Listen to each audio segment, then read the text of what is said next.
nervous because I'm here now. Hey guys, welcome into another episode of 410 Sports Talk. I'm James Haskell here with my co-host Glenn Martin and our friend of the show and insider, Matt Stevens from the Ravens Wire. We appreciate you coming on, Matt.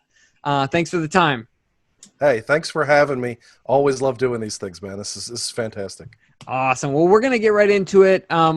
We have, just like everyone else, have been anticipating the start of camp, have a lot of questions about it and about the season as a whole. So what we're going to do is we're going to kind of start talking about the offense and have some questions for you based on what you've seen and what you expect to see, and then move over to defense and a couple other things. But I'm going to go ahead and kick it off here because not too long ago, it was last week or so, right, Glenn, that we had Joshua Harris on the show, Lamar Jackson's quarterback coach, and he got us super excited about the work that Lamar is putting in. I mean, if that guy, if he's as good of a coach as he is at motivating someone, I tell you what, he's one heck of a coach. So what are you looking for, Lamar to do as a player, as a leader, as the face of the franchise and essentially the NFL this year? What are those things that you're looking for him to do as far as progressing in his third year? Well, I've talked a few times about his maturity as a football player, and I know a lot of people kind of take that as like, maybe don't dive over jet skis, stuff like that. But really, it's the, you've seen the last two seasons. Lamar has a tendency to try to win the game on every individual play, and you don't need to. You don't need to go ahead and run out and try to pick up 2 yards on a dive. Just throw the ball away. It's cool. Those things. It's those small things that will equate to better success, better consistency. Of course, you always want to see him get better on his mechanics. You want to see him become more consistent in those mechanics. You want to see him protect the football a little bit better than he has in previous years. Even last year, though he didn't throw a lot of interceptions, though he didn't have a lot of fumbles, he still took some chances that could bite you. They could bite you pretty quick. So it's those small things, but if Lamar just through more experience, he's going to get there. He's going to become a better football player. Absolutely. And one thing I've heard a lot speculated about recently is that a lot of people think Lamar is going to be running a lot less this season. Do you believe that the Ravens hope to run Lamar less this season and continue to lessen his carries every season going forward? Or do you see the Ravens continuing to use all that Lamar brings to the table? Well, I'll say this. I mean, Lamar himself said that he kind of predicts that he's not going to be running as much this year, and it makes sense. You've got so many running backs. I mean, that's going to be the inevitable conclusion is he's going to run less and less and less. I mean, we saw it with Michael Vick. We saw it with Donovan McNabb. We've seen it with really just about every quarterback in this league who's mobile to begin with. You have such a good running attack. You have such a stable of guys. There's no real reason for Lamar to take on as many carries as he has. He's an exciting player. You want to get him out in one-on-one situations. You want to see guys whiff at air. I hope we never stop seeing that. But at the same time, you can't pay a guy $500 million over 10 years and go, well, cool, go ahead and take 300 handoffs every year. It's not going to happen. So Baltimore eventually is going to need to move away from it. It's just how quick do they do it, and ultimately how much does Lamar let it happen versus just going, you know what, man, I need to win this. I need to go ahead and pick up this first down. I'm going to take it myself because I know I can do it. Those are the things that will ultimately be answered this season and following seasons. Yeah, that's a tough one for me personally because I feel like, and Glenn and I have gone back and forth about this, it's really hard you don't want to take away what makes Lamar so special, right? Yeah. And not just his physical abilities, but also his instincts. I feel like you don't want to make him think too much as far as, delaying his instincts, right? And not just him. That's any player that has such good instincts as a natural football player. You don't want him dig in too deep, right? Just go with what feels good. And so I think that's what the Ravens do a really good job of. But there's two guys that Glenn and I are really focused on the offensive side of the ball as well. And that would be Hollywood Brown and Miles Boykin. We have Super Bowl aspirations as a team. These guys are going to need to be big contributors. There's a lot of steam building behind Hollywood. And I think a lot of local fans are really excited to see what Miles can do. Where's your confidence level with those two as far as taking the next step and being significant contributors to the offense for a Super Bowl contending team? Well, I think there's a reason why the Ravens took Marquise Brown in the first round. That's they expect him to be, that guy in the future. Even if he wasn't necessarily going to be that guy his rookie season because of health concerns, they expected him to get healthy over time and become that guy, that number one guy for them. As far as Miles Boykin, I think Baltimore also supplemented a little bit by adding Duvernay, by adding James Prochet. They're not going to completely gamble on Miles Boykin, but my guess is that coming into training camp, he's going to have every opportunity to lose that job effectively. It's his until either he doesn't do it or somebody else just beats him at it. That being said, he's got speed, he's got size. Everyone was super big on Chase Claypool this offseason in the draft process, including Steelers fans, the same ones that badmouthed Miles Boykin all last season. The dude's a clone. I mean, they're the same guy. Down to even including their combine statistics, he looks the part. I hope that he's able to kind of put it all together, and certainly the second season is the year to do it. And Baltimore certainly gave him the opportunity to do that by letting Seth Roberts leave in free agency. So Miles Boykin, as long as he can block downfield, as long as he can become a little bit more consistent hands-wise, and just develops into a more complete outside wide receiver, he's going to be that outside possession guy that Baltimore really hasn't had since, Anquan Bolden? Yeah. Actually, yeah. Well, virtually everyone in the offseason applauded the Ravens when they got a second-round pick back for Hayden Hurst. But going into this season, are you concerned at all that a team that relied so heavily on their tight ends might be a little thin at the position? Yeah, absolutely. I mean, in our press conferences with Greg Roman, he's talked about 3 or 4 tight end sets, and it's like, well, where are you getting these other tight ends from? Because, no shame on Charles Scarf, but that dude is not a starting tight end. I think he'd admit it. So they're gambling a lot on their undrafted guys, on guys like Charles Scarf stepping up and being able to become that supplemental piece. But yeah, it is scary when you're talking about Nick Boyle, who is underrated and has exceeded expectations in a lot of ways as a receiver, but is an outstanding blocker, versus Mark Andrews, who really isn't a great blocker but is an outstanding wide receiver. Can you get things kind of mixing with those two? Can both those guys stay healthy, which is a huge concern for Ravens tight ends for 25 years? Those are big questions to ask, and Baltimore certainly is kind of gambling, in my opinion, on both those guys being what they were last year and being able to play 16 games plus into the playoffs and hopefully a Super Bowl. It's a lot, but at the same time, Hayden Hurst wasn't happy here. You got a second back for him. You free up maybe a little bit of long-term cap space by not having to worry about him. Those are things that ultimately pay off. You make the best of the situation you can, but certainly I imagine if Baltimore had all the cap space in the world and the roster space in the world, they probably would have hunted a little harder for an extra tight end this year. Yeah, and I think one thing that we were kind of predicting is with Hurst being able to catch the ball as well as contribute as a blocker, it looks like maybe they've gotten some guys as undrafted guys out, the guy Breland out of Oregon that can maybe catch the ball, but the blocking is what it seems like they might be missing. Do you think that they could maybe expand Ricard's role because of the fact that he's such a good blocker? He can not only block at the end of the line, but he can block in space as well, and he is 300 pounds. Do you think his role in the offense could expand, even if it is just as that extra blocker? Oh, absolutely. Absolutely. I mean, we've seen him, catch the ball out of the backfield too. So let's not knock Ricard in terms of being a more complete tight end type option. But Baltimore has thrown just about everyone in at that tight end spot, to be honest with you, from an extra tackle when you need the extra blocking guys, when you need a kind of gadget weapon, you throw in Ricard or you throw in a Dobbins for that matter. Don't discount that, or Justice Hill.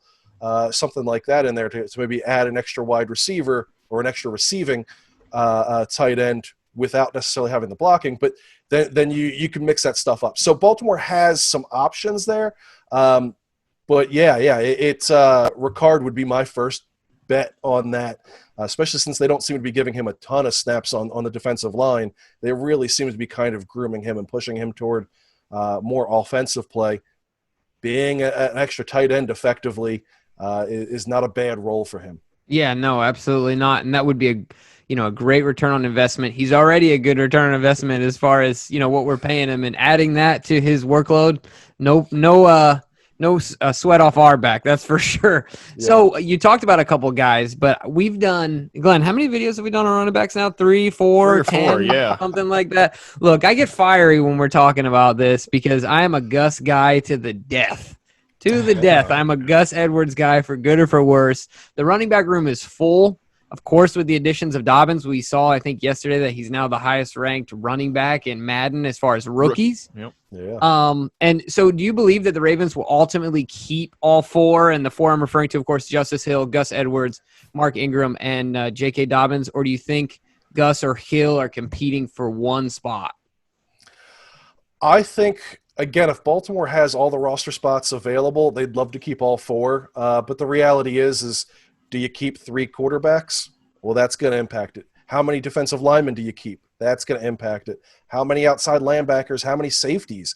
Safety is another position where you've got like 5 or 6 guys that could all easily be on this team.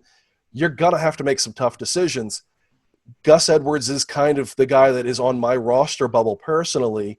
Just because Justice Hill, they took him last year as a 4th-round pick. You're not really going to lose anything necessarily by letting go of Edwards.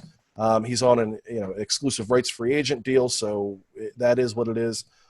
I think they'd love to keep 4 running backs, especially if they're not going to hand Lamar Jackson as many carries. But at the same time, you got to start talking depth in other places, and if they feel they need linebackers or safeties or another wide receiver, or they need 3 quarterbacks, running back is really going to be the first position that I think is going to be looked at to be cut. Well, let me ask you this, Matt, because here's my worry. Let's say they cut Gus, and then week 1, Ingram is banged up. And now Hill is thrust into a role, which I don't think I'm ready to see him be into. I mean, I look at him last year. He averaged under 4 a carry. Everyone else averaged over 5. I just think we could probably cut Justice Hill, although it would be unprecedented.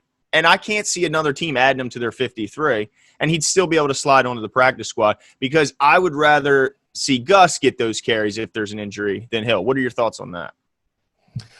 That's a tough one. I mean, I think it's depending on what flavor ice cream you like at the end of the day type of thing. When I look at it, I look at you've got Justice Hill on that rookie contract. You've got him for a few more years versus Gus Edwards. He's got an RFA deal coming up next year. And then after that, he's going to be an unrestricted free agent. Now, granted, running backs do not make much money in the NFL comparatively, but it's hard to go ahead and start talking about, are you going to pay him $1 million, $2 million, $3 million? What are you going to pay him next year as a restricted free agent? Is that a long-term investment you're willing to make? Well, you got Dobbins. Are you willing to cut Ingram? So for me, the best money is in having Justice Hill over the long term. Gus Edwards, at least for me, doesn't do anything that Dobbins and Ingram doesn't do, versus Justice Hill is more of that receiving, more of that kind of Ray Rice style back out of the backfield. You can use him. You can line him up out wide at times. He can be a return option. Gus Edwards is your power guy, and you've got 2 other power guys realistically ahead of him on the depth chart. So it's tough because I see what you're saying. Justice Hill versus Gus Edwards. Which one of those is another team going to pick up? I think Baltimore would assume that both those guys are going to get signed almost immediately if they're let go. So if they're doing it, they're probably going, hey, we'll see you week whatever. But right. Yeah, we're not expecting you to be there. Right. No, I don't want to spend too much time on this, but I just have one more thing I got to ask Glenn. I got to ask him.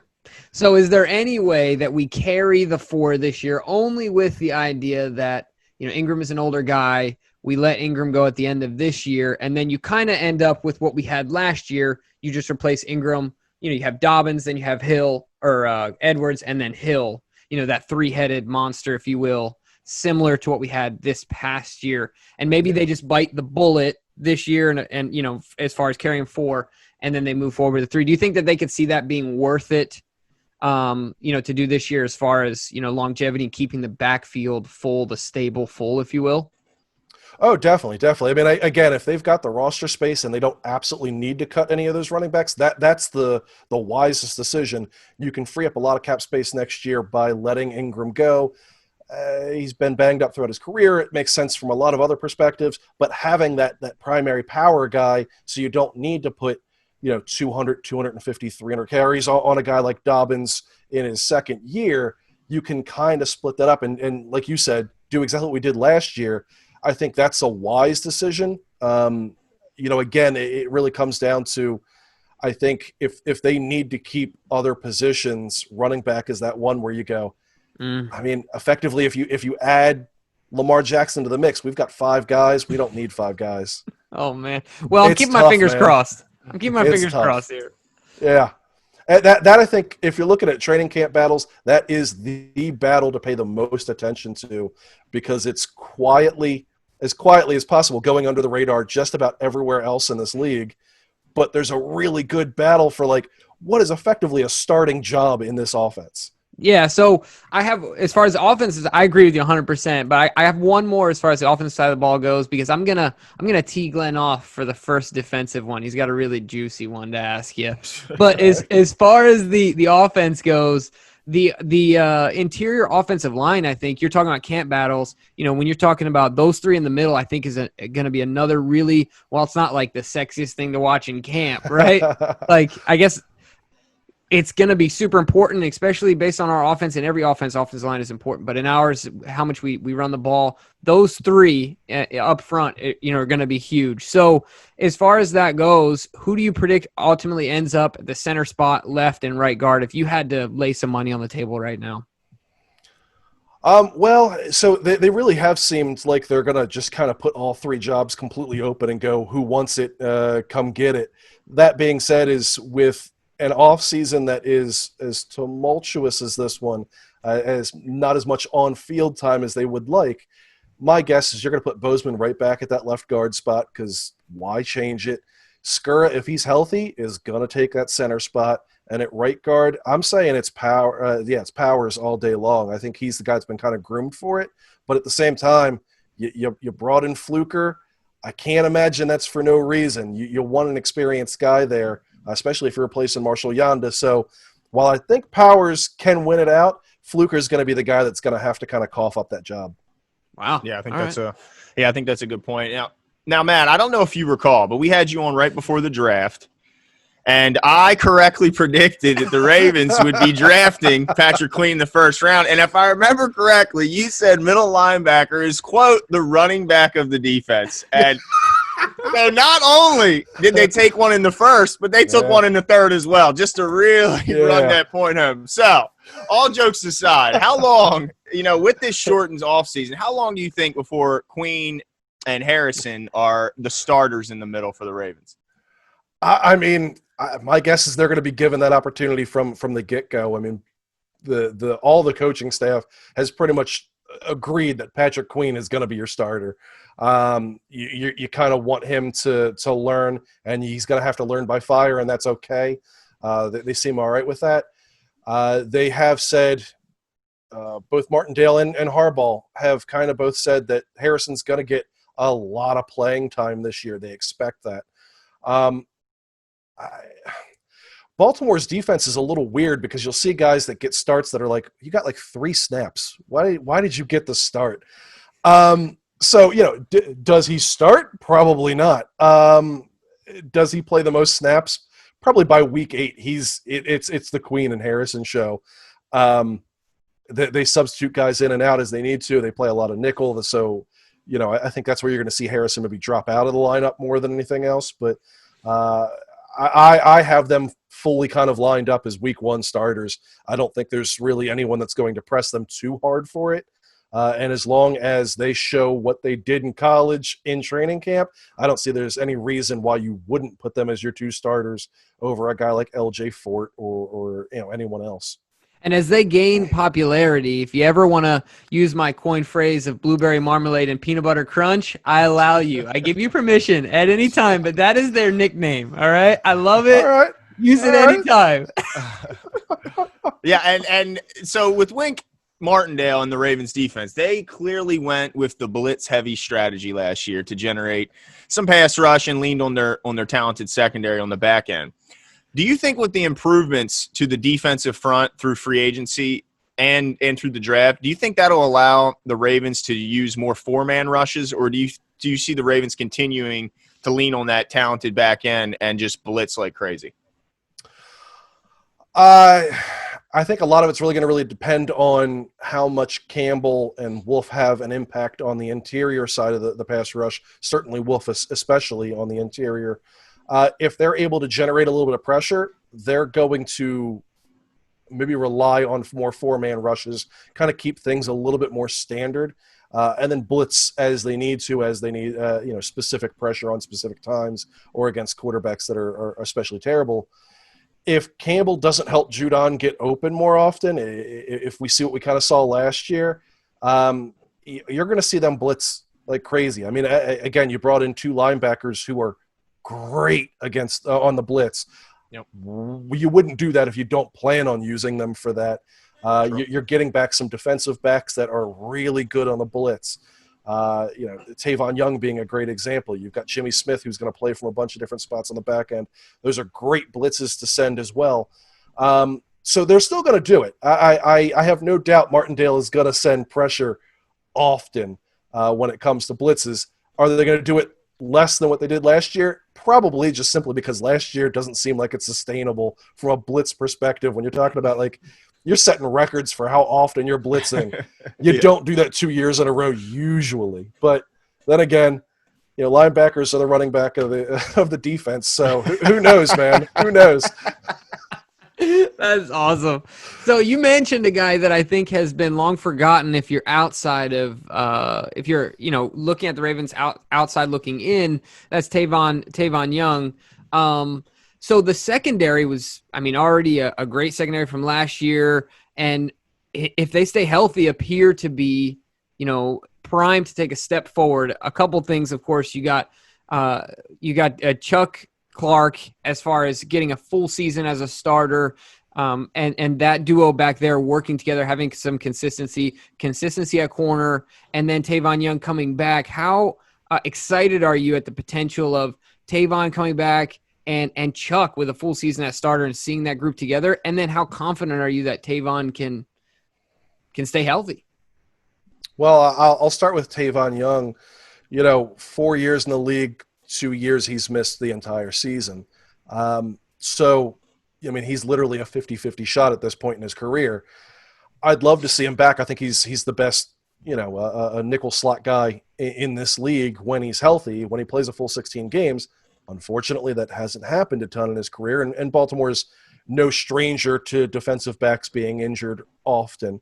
That's kind of been their weird curse over the last decade. So I hope he's back. I hope he's back 100%. But when you're talking about neck injuries, when you're talking about all that type of stuff, it doesn't even really seem like the Ravens entirely know what his health status actually is. And they're not going to know until midway through training camp when he's either not doing it or he is doing it. And I think his status for the season will be pretty quickly decided in training camp, either on the PUP list or maybe kind of continuing him on injured reserve, or maybe he just sits a lot more often as he kind of gets back up to speed. So as far as the rest of the secondary, I think you have, largely speaking, the same secondary you had last year, which was a great secondary, except for you've replaced Brandon Carr for Jimmy Smith. And again, Jimmy Smith, just like we're talking about Tavon Young, really good cornerback when he's healthy, hopefully not having to be in that starting role, not having to get that many snaps. He's going to be able to maintain that health throughout the season. That's a huge question mark, of course, but I think if you get everybody at their best, if you get everybody healthy for a full 16-game season, you're talking about a secondary that should be significantly better than they were last year, just because of continuity, because you're getting Earl Thomas in this defense for another year. You're getting Chuck Clark in that starting role. You're getting him undoubtedly the mic'd helmet from the get-go versus having it bounce around a bunch of different guys. You're getting all of those guys just kind of, now they're used to each other for another year. And as we saw at the beginning of last season, that communication, that ability to know what that other guy's doing without ever having to see or hear him is such a big thing defensively, that it cannot be overstated how much that is important to a defense. And I think, again, if everything's perfect, if everybody's healthy, you're talking about a defense that is even better, a secondary that's even better than last year, and they were already really good last year. Yeah, it's exciting. It's something to keep an eye on. Well, with the shortened off season, Coach Harbaugh mentioned that it's going to be a tough year for undrafted rookie free agents. Do you think, with the pride that the Ravens take in their streak of at least one making their roster every year, do you think that they'll continue? They'll look to try and continue that streak, and if so, who or what position has the best chance going in? I think it's kind of already going to be decided. I mean, we talked about 4 or 5 tight end sets. You don't have that many tight ends on the roster, and almost all of them are undrafted free agents at this point. You've got Eli Wolf and you've got Breland. So you've got 2 guys that one of them is going to make this team, if not both of them outright. So that's the position I think automatically you could just check off and say, all right, well, cool, we're keeping the streak going. What other guys are going to happen? I think then you start looking at outside linebacker. Baltimore needs the help there. They need the bodies there.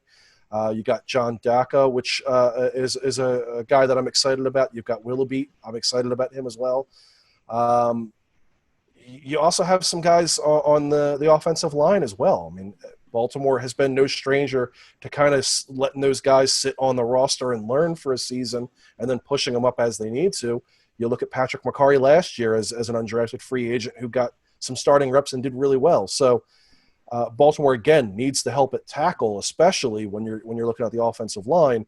There's some guys on this undrafted group that should be able to at least compete for a job, and I think should have a pretty strong chance of making this roster, if not just, again, getting some actual meaningful time at various different positions. Again, tight end, outside linebacker, and tackle primarily are the positions that I'm looking at. Yeah, that's a good one because I don't initially think about tackle, but you're absolutely right. As far as depth goes, that's something that you got to look out for. What about, Glenn mentioned John Harbaugh and some of the comments he's made, but as far as the coaching staff as a whole, how big of an advantage do you think it is for the Ravens that they're bringing back their entire coaching staff, most key contributors with the offseason, being shortened? All these guys are coming back, same guys in the room. How big of a factor is that as far as giving us a competitive advantage?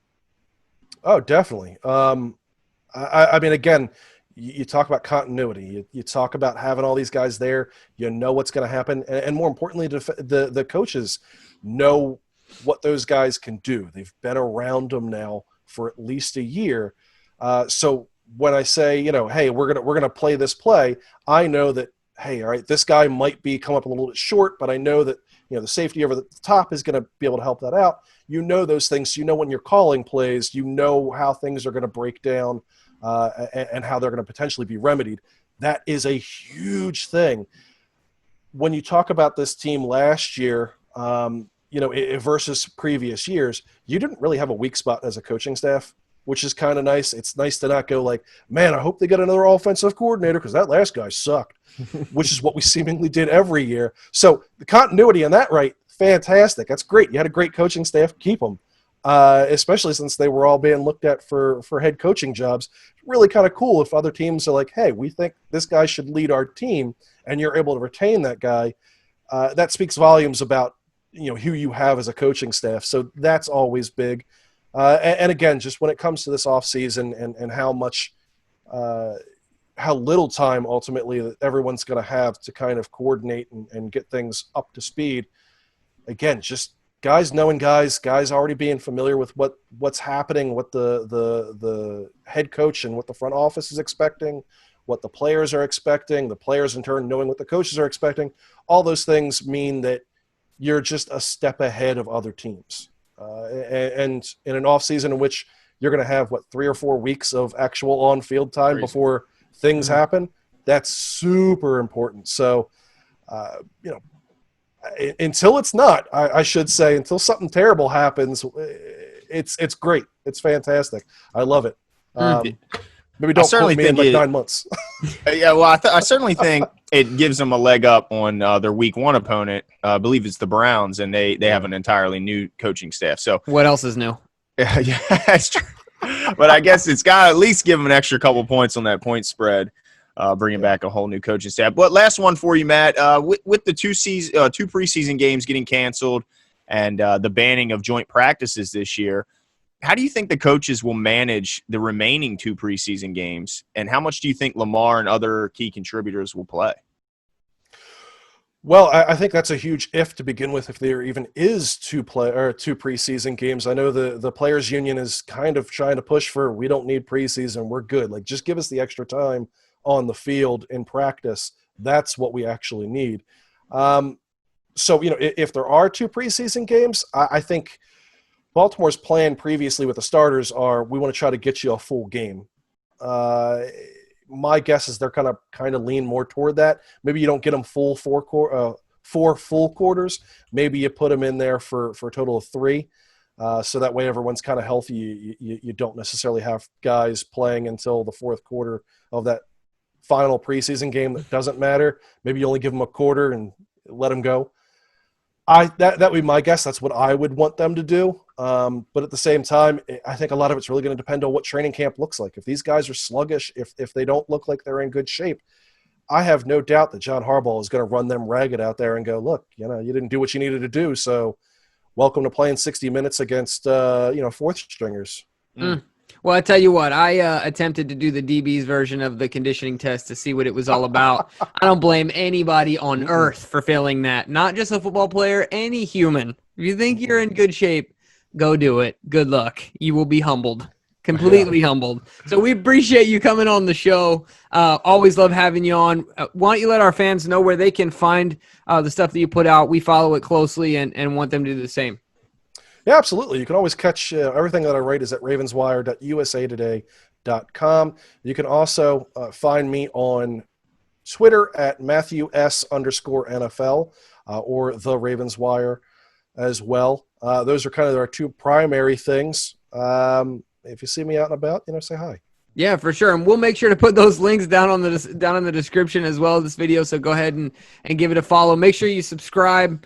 Knocking right up against the door. Every day we're getting closer to that milestone of 1,000 subscribers, and we're having a blast with it. So we appreciate your support. Go ahead and hit that subscribe button, and we will talk to you guys soon. Thanks, Matt. Thanks for having me, guys.